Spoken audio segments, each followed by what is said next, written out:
Father পাশের টেবিলের ওপর থেকে তাসটা তুলে কিংয়ের সামনে ধরলো। কিং হালকা ঝুঁকতে মাথায় তাসটা পরিয়ে দিলেন তিনি। Now you are a complete vampire king. 200 বছর এই তাজটি তার কিংয়ের জন্য অপেক্ষা করেছে। সম্পূর্ণ ভ্যাম্পায়ার কিংডম তার কিংয়ের অপেক্ষা করেছে। অবশেষে আমাদের এই অপেক্ষা সমাপ্তি ঘটল। দ্য ভ্যাম্পায়ার কিং আধার আজ আমাদের সামনে দাঁড়িয়ে আছে। সেই অভিশাপ থেকে অবশেষে আমরা সবাই মুক্তি পেলাম।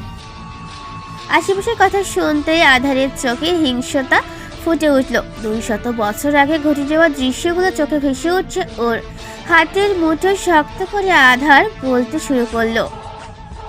এবার প্রতিশোধের পালা ফাদার। যাদের কারণে আমি এত বছর অভিশপ্ত নিদ্রায় বিলীন ছিলাম তাদের ধ্বংস করতে ফিরে এসেছি আমি। শুধু তারা না, যারা আমার সাথে বিশ্বাসঘাতকতা করেছিল তাদের জীবনের কাল হয়ে ফিরে এসেছি আমি। তাদের পরিণতি কতটা ভয়ঙ্কর হবে সেটা তারা কল্পনা করতে পারবে না। আমার সাথে বিশ্বাসঘাতকতার পরিণাম যে কী হতে পারে সেটা তাদের বুঝিয়ে দেওয়ার সময় হয়ে গিয়েছে। সেটা না হয় তুমি করলে, কিন্তু তুমি এখনও বললে না কে সে মেয়ে যে তোমাকে মুক্ত করেছে। কে সে যার ভাগ্য তোমার সাথে জড়িত, যার জীবন মরণ তোমার সাথে জড়িত। কোথায় এখন সে? ফাদারের মুখে সেই মেয়েটির কথা শুনে সমস্ত হিংস্রতা যেন গায়েব হয়ে গেল আধারের। যে চোখে এতক্ষণ রাগ আর ক্ষোভ ছিল সে চোখে অন্য একটা অনুভূতি দেখা যাচ্ছে। সে কে, কোথায় আছে, তার উত্তর সময় আসলে পেয়ে যাবেন ফাদার। এখন আমি কিছুক্ষণ একা থাকতে চাই। তোমার ইচ্ছে, আমি আসি। ফাদার চলে যেতেই আধার জানালার পাশে চলে আসে। আকাশে আধারের মাঝে সে ভোরের তারা দেখা যাচ্ছে। সকাল হতে বেশি সময় বাকি নেই। কি এমন স্পেশাল আছে তোমার মধ্যে? কেন তোমাকে আমার জন্য পাঠানো হয়েছে? কেন তোমার সাথে আমার ভাগ্য জড়িয়ে দিয়েছে ডেস্টিনি? জানি তোমার মনে এখন হাজার প্রশ্ন ঘুরপাক খাচ্ছে, মনের মাঝে ভয়ের আভা ছড়িয়ে গিয়েছে, কিন্তু এখন এই প্রশ্নের উত্তর জানার সময় হয়নি তোমার। তোমার প্রশ্নের উত্তর তোমাকে নিজে খুঁজতে হবে। ঠিক তেমনি আমাকেও আমার প্রশ্নের উত্তর খুঁজে বের করতে হবে। তুমি যতই নিজের প্রশ্নের উত্তর নিকটে আসবে ততই আমাকে নিজের কাছে পাবে। তোমার জীবনে আমার আগমন ঘটে গিয়েছে। এখন এটাকে তুমি তোমার সৌভাগ্য মনে করো না দুর্ভাগ্য, সম্পূর্ণ তোমার উপর নির্ভর করে। তোমার মাঝে কিছু একটা স্পেশাল আছে যা আমাকে তোমার কথা ভাবতে বাধ্য করছে। যখন তুমি আমার বুকে ছিলে একটা অন্যরকম অনুভূতি হচ্ছিল। ইচ্ছে করছিল তোমাকে সেভাবেই সারা জীবন নিজের বুকে জড়িয়ে রাখি।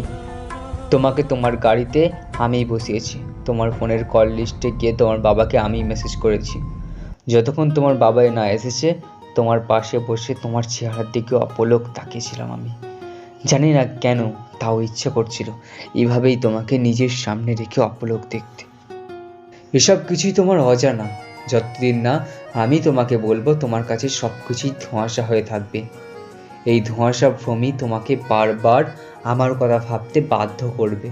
এখন থেকে তোমার ভাবনা চিন্তা জুড়ে শুধু একজনের বসবাস থাকবে, আর সেটা শুধু আধারের। Because I am your uncommon lover. গভীর ঘুরে আচ্ছন্ন শবনম হঠাৎ অনুভব করলো একজোড়া হাত ওর দিকে এগিয়ে আসছে। শরীর যেন অবশ হয়ে যাচ্ছে। হাত পা নাড়াতে পারছে না। ভয় চোখের কোনা দিয়ে পানি পড়ছে, তাও চোখ খুলছে না। ও আসলে চোখ জোড়া খোলার সাহস পাচ্ছে না। হাত জোড়া ওর গলার কাছে এগিয়ে আসছে, যেন এখনই ওকে খুন করবে। শরীর কাঁপছে ভয়। সাহস করে চোখ দুটো মিটিমিটি খুলে ফেললো শবনম। চোখ খুলতেই নিজের খুব কাছে কাউকে দেখতে পেলে ও। সেই কফিনের লোকের মতো আবয় তার লাল রক্তিম চোখ, শবনমের চোখের বরাবর আনা। ভয় গলা শুকিয়ে আসছে শবনমের। চোখ জোড়া এতই ভয়ঙ্কর লাগছে যা বলার বাইরে। চোখ জোড়ার মালিক ভয়ঙ্কর দৃষ্টিতে তাকিয়েছে শবনমের দিকে। হঠাৎ লোকটি শবনমের গলার সামনে একটা ছুরি এগিয়ে আনলো। লোকটি ছুরি চালাতেই শবনম ধার পড়িয়ে উঠে বসে।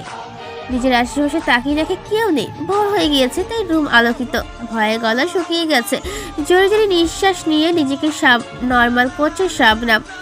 আধারের ভয় শবনমের মাথায় এমনভাবে জেঁকেছে যে ভয়ঙ্কর স্বপ্ন দেখতে শুরু করে দিয়েছে ও। কুল ডাউন শবনম, জাস্ট একটা ব্যাড ড্রিম ছিল, নাথিং এলস। শবনম ঘড়ির দিকে তাকিয়ে দেখে 8টা বাজে। কলেজের সময় হয়ে গেছে, তাই আর লেট না করে উঠে যায় শবনম।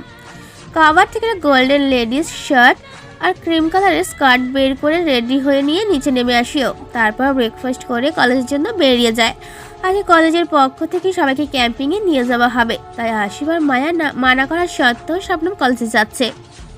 আবারও সেই একই রাস্তা দিয়ে, আগে এই রাস্তাটাকে ভয় পায়নি ও আজ কেন জানি ভয় অনুভব হচ্ছে এই রাস্তা দিয়ে ক্রস করতে। ডার্ক ফরেস্টের সামনে গিয়ে ক্রস করার সময় এক পলক সেই বাড়ির দিকে তাকিয়ে শবনম বোঝার চেষ্টা করছে যে ও কি সত্যি ভেতরে গিয়েছিল নাকি সবই ওর মনের ভ্রম। কথাগুলো ভাবতে ভাবতে কলেজে পৌঁছে যায় শবনম। গাড়ি পার্ক করে ক্যাফেতে চলে যায়, আর কারণ সবাইকে ওই ক্যাফেতেই পাবে। ক্যাফেতে ঢুকতে ধ্রুব, আয়রা আর আশিসকে দেখতে পেল শবনম। আয়রা চেয়ারে বসে আছে আর ধ্রুব টেবিলের ওপর। আশিস সবার জন্য অর্ডার করা খাবার আনছে, কিছু একটা নিয়ে হাসাহাসি করছে ওরা। গুড মর্নিং গাইস, কি নিয়ে এত হাসাহাসি চলছে? আজকে গোপাল ভাঁড় স্যার অনেক রেগে আছে, কেন? হয়তো বউয়ের হাতে পিটানি খেয়েছে। ধ্রুবর কথা শুনে শবনম ফিক করে হেসে বেরোলো, সাথে আয়রা আর আশিসও। এই জন্য এতক্ষণ হাসছিলি তোরা? বাই গড, যদি স্যার শুনে ফেলে আমরা তার নিক নেম দিয়েছি, তাহলে আর আমাদের এই কলেজে পড়তে হবে না। তুই তো স্যারের নাম গোপাল ভাঁড় দিয়েছিস, এখন সাধুগিরি কেন করছিস? আমি দিয়েছি তাই আমি ডাকবো, তোরা কেন পাবলিসিটি করছিস আমার দেওয়ার নিক নেমে? তোরা দুজন আবার শুরু করে দিলি? এটা আমাদের পার্সোনাল ম্যাটার, তুই নাক গলাবি না, তাই না আয়া বেবে? ইয়েস, তুই নাক গলালে তোর নাক স্টেপলার দিয়ে পিন করে দেব। ধ্রুব ভাই, দেখছিস এতক্ষণ নিজেরা ঝগড়া করছিল, আমি একটা কথা বলায় এখন দুজন মিলে আমাকে শাসাচ্ছে। তোরা দুজন আসলে ওয়ান পিস পুরো দুনিয়াতে। এই জন্যই আমি ওই দুজনের মাঝখানে কথা বলি না। এদের কথার মাঝে পিয়ন এসে বলতে শুরু করে। সেকেন্ড ইয়ারের সব স্টুডেন্টদের স্যার ক্লাসে যেতে বলেছে। স্যারের আবার কি হলো? গেলেই দেখতে পাবো, চ। সবাই ক্লাসে চলে যায়। আজিত স্যার ক্লাসে আসতেই সবাই দাঁড়িয়ে তাকে সম্মান দেয়। তার পেট দেখতে কিছুটা গোপাল ভাঁড়ের মতো, তাই শবনম তার নিকনেম রেখেছে গোপাল ভাঁড় দিয়েছে। স্টুডেন্ট, আজকে তোমাদের ক্যাম্পে নিয়ে যাওয়ার কথা ছিল, রাইট? Yes sir. নিচে গ্রাউন্ডে সবার জন্য বাসের ব্যবস্থা করা হয়েছে, সবাই সিট অনুয়ারে গিয়ে বসে পড়ো। কিছুক্ষণের মধ্যেই এই জার্নি শুরু হবে। আমরা হিল ফরেস্টের পাশে ক্যাম্প করব। সেখানে সারাদিন ঘুরে রাতে ক্যাম্প করা হবে। সেখানে বিভিন্ন ধরনের বনজ গাছ আর পাহাড় পর্বত আছে, তাই তোমার এই রিসার্চের সুবিধার জন্য ওখানে ক্যাম্প করা হবে। তোমরা গ্রুপ অনুয়ারি টিচারদের সাথেই থাকবে, কেউ একা কোথাও যাবে না। Yes sir. সবাই টিচারের কথা অনুযায়ী গ্রাউন্ডে চলে আসে। যার যার সিট মোতাবেক সে বসে পড়ে। আয়রা আর আশিস একসাথে বসেছে, শবনম আর ধ্রুব একসাথে। শবনমের সিটে অন্য একজনের সাথে ছিল, কিন্তু ধ্রুব তাকে বলে নিজে শবনমের পাশে বসেছে। শবনম জানালার পাশে আর ধ্রুব কর্নারে বসেছে। বাস চলতে শুরু করে। 1 ঘন্টার মধ্যেই সবাই হিল ফরেস্টে পৌঁছে যায়। হিল ফরেস্টের বিশাল পুকুর সাইডে সবাই ক্যাম্প বসিয়েছে। ক্যাম্প রেডি করার পর তোমাদের সবাইকে 3টা আলাদা আলাদা গ্রুপ করে দেওয়া হয়েছে। সেই গ্রুপ অনুয়ারি তোমরা বনের বিভিন্ন সাইডে গিয়ে সেখান থেকে ঔষধি গাছ সংগ্রহ হলো করবে। গ্রুপ A1-এর ক্যাপ্টেন হলো আনিসা, A2 আদি আর A3-এর ক্যাপ্টেন হলো ধ্রুব। সো সবাই ভালোভাবে নিজেদের প্রজেক্ট করবে, সাবমিট করে, অ্যান্ড বি কেয়ারফুল, যেহেতু এটা একটা জঙ্গল। Yes sir. গাইস, আমরা লেফট সাইডে যাব। না, রাইট সাইডে যাওয়ার বেটার হবে ধ্রুব। ট্রিমলিটা ধ্রুব, তাই ও যা বলবে সেটাই হবে। ধ্রুব, আমরা কোন সাইডে যাব? ধ্রুব একবার তনুর দিকে তো একবার শবনমের দিকে তাকিয়ে বলল, I think left is better. হিয়া, let's go guys, left side. তনুর আগে গজগজ করতে করতে তাকিয়েছে শবনমের দিকে। হেসে নাও শবনম, আজকের পর থেকে হয়তো হাসতেই ভুলে যাবে। ওকে গাইস, আমি সবাইকে সবার কাজ বুঝিয়ে দিচ্ছি। ধ্রুব সবাইকে নিজের নিজের কাজ বুঝিয়ে দিচ্ছে। সবাই এক এক সাইডে গিয়ে গাছগুলো পর্যবেক্ষণ করছে। শবনম সবগুলো গাছের পাতা নেড়ে নেড়ে ছেড়ে দিচ্ছে। এগুলো সবই তো নর্মাল গাছ, এগুলোর ওপর কি প্রজেক্ট করব? একটা আনকমন গাছ পাইয়ে দাও আল্লাহ। কেউ একজন আড়ালে দাঁড়িয়ে শবনমকে পর্যবেক্ষণ করছে। অনেকক্ষণ যাবৎ চোখ জোড়া শবনমের দিকেই আছে। শবনম যেতে যেতে একটা গোল পাতার মতো দেখতে পেল গাছ। গাছটার সবগুলো পাতা হালকা ঘাসের কালার আর গোল গোল। ওয়াও, পেয়ে গেছি। শবনম দৌড়িয়ে গাছটার সামনে চলে আসে। গাছটা বিশাল বড়। শবনম গাছটার নিচে দাঁড়িয়ে ওপরের দিকে তাকিয়ে আছে। উপরের দিকে তাকিয়ে ঘুরে ঘুরে দেখছে ওই গাছটাকে। হঠাৎ পায়ের পাশে কিছু অনুভব করলো। নিচে তাকাতেই ওর জান বেরিয়ে যাওয়ার উপক্রম। পায়ের সামনে একটা সবুজ রঙের সাপ দেখা যাচ্ছে, গ্রিন ব্রোমসম স্নেক। শবনমের চোখ বড় বড় হয়ে গেছে এটা দেখে। শবনম চিৎকার দিতে নিলেই হঠাৎ কানের পেছনে কারো ফিসফিস কথা শুনতে পেল। Don't move and don't shout. আমি আছি, কিছু হবে না। শবনম লোকটির কথায় খিচে রইল। শব্দ গলা অবধি এসে আটকে গেছে। সাপটি আস্তে আস্তে শবনমের পায়ের উপর দিয়ে যাচ্ছে। শবনম ভয় নড়তে নিলেই কারো হাত জোড়া পেছন থেকে শক্ত করে জড়িয়ে ধরে। স্পর্শ শবনমের অনেক চেরা। এটি সেই স্পর্শ যেটা ও সেদিন কফিনে অনুভব করেছিল। সাপের ভয় মন থেকে যেন মুছে গেছে ওর। স্পর্শের অনুভূতিটাই যেন ও ডুবে যাচ্ছে। ঘুরে চলে যাচ্ছে শবনম। হঠাৎ পেছনের মানুষের স্পর্শ গায়েব হয়ে গেল। শবনম ঘোর কাটতে ও নিচে তাকিয়ে দেখে সাপটি নেই। শবনম মানুষটিকে চেনার জন্য পেছনে ফিরতেই দেখলো কেউ নেই। আবার পেছনে খচখচ শব্দ ঘুরে গেল। গাছটার ওপর খোদাই করা লেখা, আমি ছিলাম, আছি আর থাকবো তোমার পাশে। I am always there the protecting you. কে ছিল এটা? এ কি সেই লোকটি নাকি অন্য কেউ? বুঝতে 10-1%। আকাশ কুসুম ভাবনার মাঝে হঠাৎ কাঁধে কারো হাতে স্পর্শ পেয়ে চমকে ঘুরে দাঁড়ায় শবনম। শবনমকে এত ভয় পেতে দেখে ধ্রুব কিছুটা অবাক হয়ে বলল। কি হয়েছে শবনম, আর ইউ ওকে? ধ্রুবকে দেখে শবনম হাত ছেড়ে বাঁচল। নিজেকে নর্মাল করে বলল ও, ইয়া আই এম ওকে। তুমি এত দূরে একা কেন আসলে? জঙ্গলে একা থাকা কতটা রিস্কি তুমি জানো? এই মাত্র জানলাম সাপের মুখ থেকে বেঁচে। কিছু বললে? নো, কিছু না। ওকে বাদ দাও, এখন চলো, সন্ধ্যা হয়ে আসছে। ক্যাম্পে সব অপেক্ষা করবে। চলো। শবনম আর দ্রুত চলে আসে ওখান থেকে। শবনম বারবার পেছন ঘুরে দেখছিল এই আশায় হয়তো সে আননোনটাকে দেখতে পাবে, কিন্তু সেসব কি কারো দেখা পেল না। শবনম আর ধ্রুব চলে যেতে গাছের আড়াল থেকে বের হয়ে আসে আধার। শবনমের যাওয়ার দিকে তাকিয়ে বলতে শুরু করে ও, এত সহজে আমি তোমায় ধরা দিচ্ছি না। সবে তো গল্প শুরু হলো। ধীরে ধীরে আরও অনেক অজানা বাস্তবতা তোমার সামনে আসবে। আমি তোমার আশেপাশে থাকবো, তাও তুমি আমাকে খুঁজবে। তোমার চোখের সামনে থেকেও তোমার জন্য আনকমন হয়ে থাকবো। যেখানে তাকাবে আমাকেই পাবে, তাও চিনতে পারবে না। আমি তোমার সামনে আসবো না, তুমি নিজেই আমাকে খুঁজে বের করবে। আমি আড়াল থেকেই তোমাকে ছায়া হয়ে থাকবো। তোমার উপরে আসা সব বিপদকে সবার আগে আমার উপর দিয়ে যেতে হবে, কারণ তোমাকে প্রোটেক্ট করাই আমার দায়িত্ব। তোমার কোনো ক্ষতি হলে আমার রাজ্যের উপর সংকট আসবে।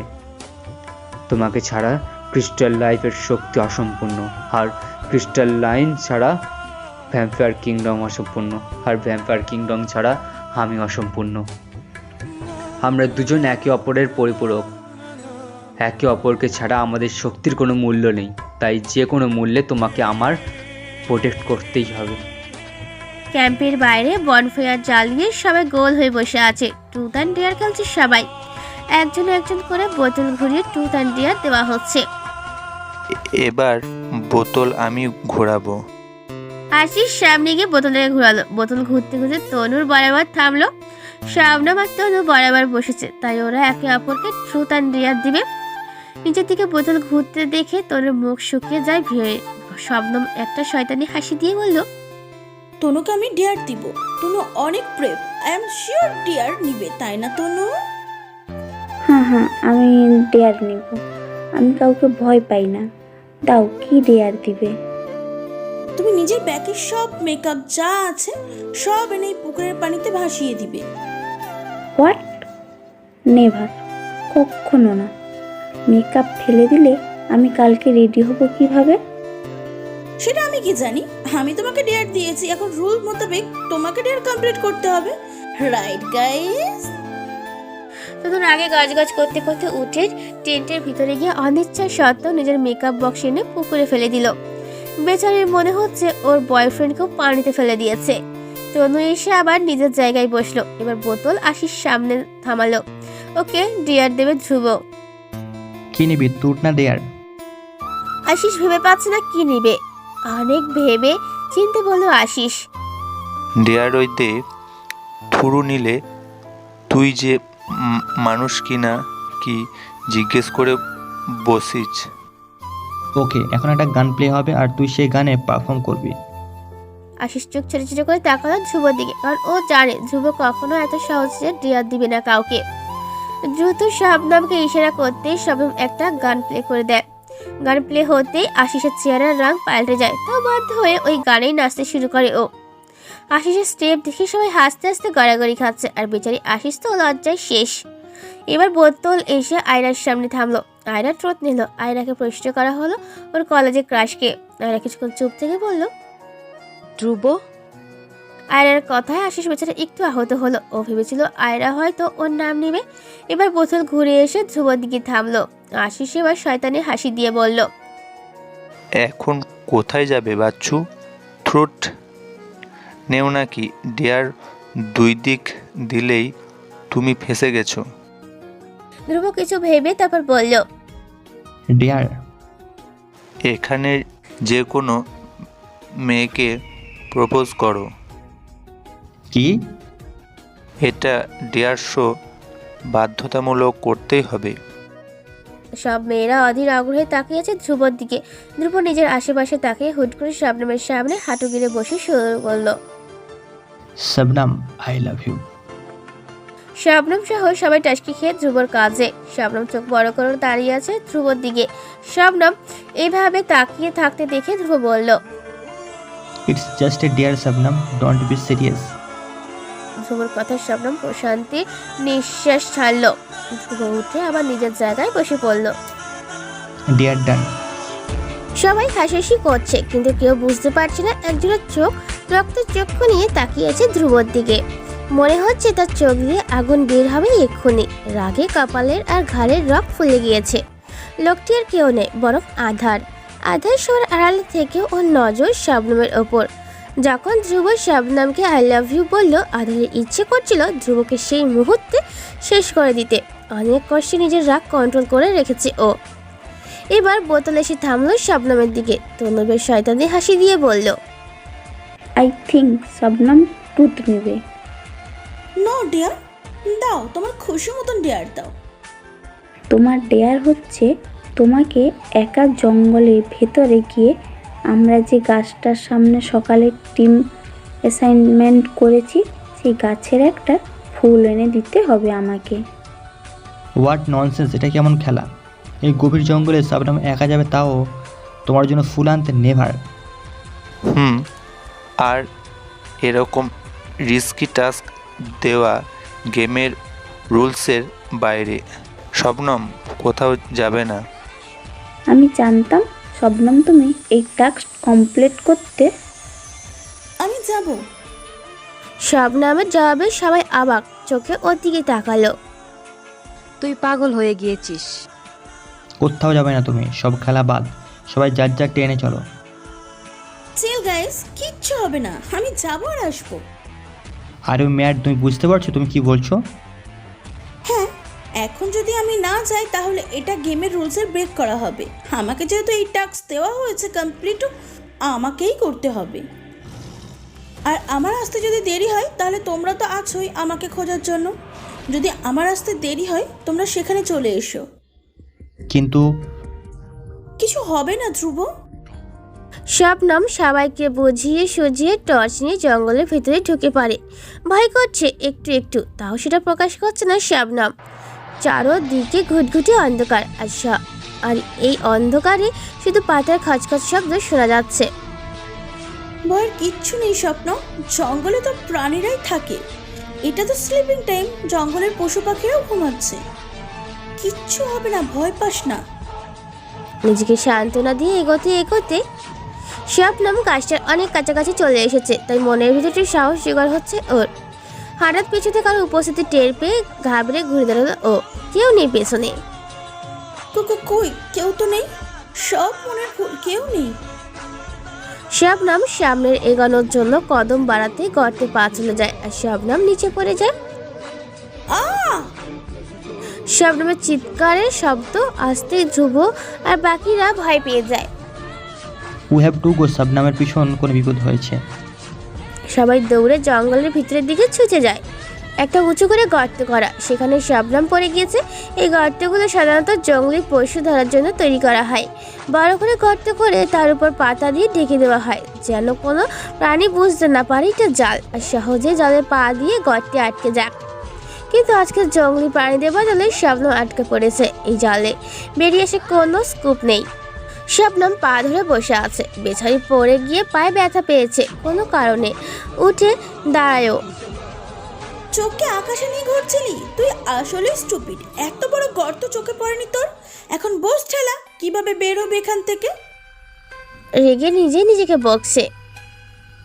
শবনম উপরের দিকে তাকিয়ে দেখে অনেক একটা উঁচু, নিজেই কখনোই এখান থেকে বেরোতে পারবে না ও। হ্যালো, কেউ আছো? আমি পড়ে গেছি, আমাকে তোলো প্লিজ।